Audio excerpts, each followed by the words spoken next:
একটা সমস্যা হয়েছিল। আমি এবারে বলে যাচ্ছি, এবারে খেতেও ফলাবো, খামারও লাগাবো। আপনাদের কাজ কি হবে মায়েরা? শুধু খেতে একটু ফলিয়ে দেবেন, চুপচাপ দিয়ে দেবেন, বাকিটা আমরা বুঝে নেব। মানুষের তাজা নেতা আছে, বুঝে নেবে কিভাবে বাকিটা সামলাতে হয়। ধন্যবাদ। শুধু আমি এতটুকু কথা বলবো, মাথা ঠান্ডা করে চলবেন, কারো প্রয়োজনে পা দেবেন না। ভাঙড়ে আমি বিভিন্ন জায়গায় লোকসভা প্রোগ্রামে যাচ্ছি, দুটো চারটে ছটা আটটা, খুব বেশি হলে 15 জন আমি একসাথে দেখতে পাইনি। মাঝে মধ্যে চিৎকার করে উঠছে জয় বাংলা। আর আমি কি বলছি? হ্যাঁ, বাংলার জয় হোক, চোর মুক্ত বাংলা।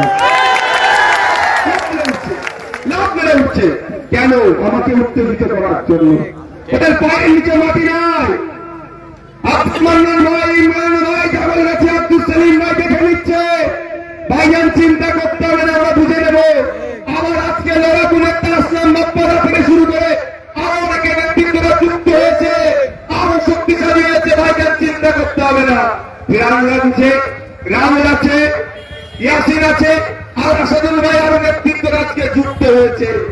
ওইদিকে আছে নারায়ণপুর, আইবুল্লাহ আছে, আমাদের আব্দুল মালিক ভাই আছে, আমাদের নেতৃত্বরা আছে, এবং আমাদের আরবুল সাহেবের যে সমস্ত পুরাতন নেতৃত্বরা ছিল তারা থেকে এই 3 অঞ্চল বুঝে নিচ্ছে। ওই দিকের গুলো তো আছেই আছে। এই অবস্থায় দেখছে ছাতা ফাটানোর জায়গা কি করতে হবে? নওশাদ সিদ্দিকীকে উত্তেজিত করো, উত্তেজিত করালে ঝামেলা দিকে জড়িয়ে পড়ে মানুষের কাছে বদনাম করবে। কিন্তু ওরা জানে না, আমি সকালবেলা উঠে যখন বার হয় মাথা ঠান্ডা রাখার একটা ট্যাবলেট খেয়ে বার হয়। কঠিন পরিস্থিতি আমার মাথা ঠান্ডা থেকে সকালে ট্যাবলেট খেয়ে বার হয়।